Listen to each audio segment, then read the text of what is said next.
ஈசனே சிவகாமி நேசனே என்கின்ற தில்லைவாழ் நடராஜனுடைய திருவடி தாமரையை வணங்கி என் நேயர் பெருமக்கள் ஒரு வாசகத்திற்கு உற்ற துணையை கொடுங்கள். திருவாசகத்தை தெளிவிற படிங்கள்.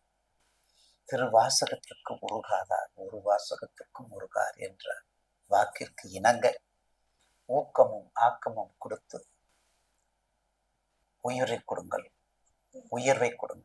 6/12/2026 வாக்கிய பிரகாரம் 12 ராசிக்குரிய சனீஸ்வரனுடைய பெயர்ச்சி கும்பத்திலிருந்து மீனத்துக்கு செல்கின்றார். மகரம். இந்த மகரத்திற்கு ஒரு தனித்தன்மை உண்டு. அதாவது வள்ளுவர் பெருந்தைய ஒரு குரல் சொல்லியிருப்பாங்க, தெய்வத்தான் ஆகாதனும் முயற்சிதன் மெய்விருத்த கூலி தரும். அந்த குரல் யாருக்குன்னா மகரத்துக்கு தான்.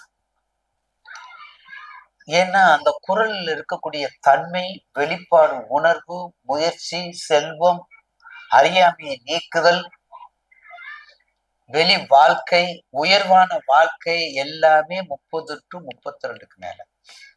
நீங்க யார வேணாலும் பாருங்க, மகர ராசிக்காரங்க யாருமே யோக பலன்ல இருப்பாங்க. நான் 40 வயசுக்கு மேல இருப்பாங்க. 40 வயசுக்கு மேல இருப்பாங்க. அடிமேல் அடின்னு சொல்றாங்கல்ல, அது அவங்களுக்கு தான். அடிமேல் அடி இடிமேல், அது அவங்களுக்கு தான். ஏன்னா உழைப்பை மட்டும் நம்பி இருக்கிறவங்க அவங்க. ஊதியத்தை நம்பவில்லை, உழைப்பை மட்டும் நம்புறவங்க. உழைப்பத்தான் நம்புவாங்க. அப்படிப்பட்டவங்களுக்கு கடந்த காலம் முடிந்து விட்டது.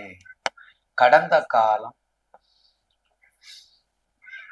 பாதச்சனி, பண்பாட்டுக்குரியது, நற்செயல்களை செய்ய தூண்டக்கூடியது, முகூர்த்தத்தை கொடுப்பது, படிப்பு தடையை நீக்குவது, தொழிலை உற்சாகப்படுத்துவது.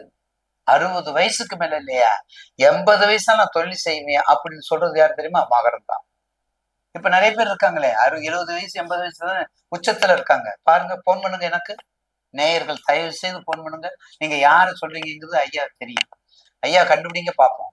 கண்டிப்பா உங்களுக்கு பிரைஸ் எல்லாம் உண்டு எங்க சார்பாக. மகர ராசிக்காரவங்க 60 to 80ல கோடீஸ்வர யோகத்தோட இருக்கிறவங்க நிறைய பேர் இருக்காங்க. விரல் விட்டு சொல்றவங்க 2-3 பேர் இருக்காங்க. நிர்வாகத்துல இருக்காங்க, அரசியல் இருக்காங்க, அதிகாரத்துல இருக்காங்க, எல்லா வகையிலும் இருக்காங்க. எல்லா வகையிலும் கெட்டிக்காரவங்க. ஏன்னா அவங்க என்னைக்குமே உழைப்புக்குன்னு பிறந்தவங்க.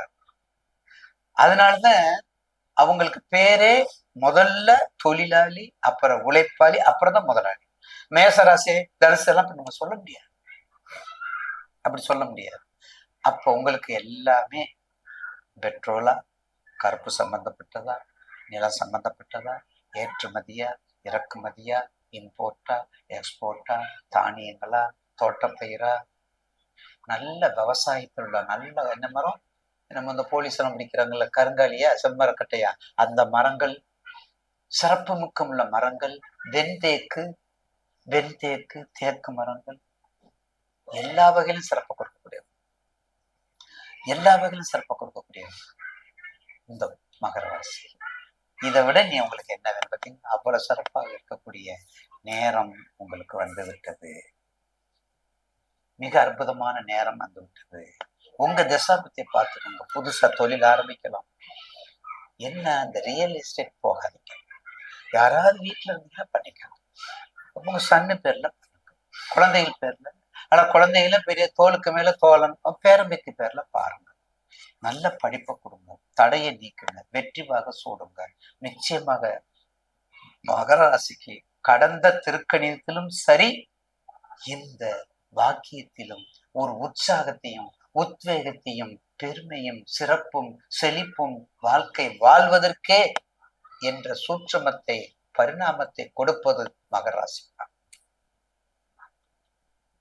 சிவன் கோவில்ல வன்னி மரமும் வில்வ மரமும் வைப்பாங்க, பார்த்திருப்பீங்க.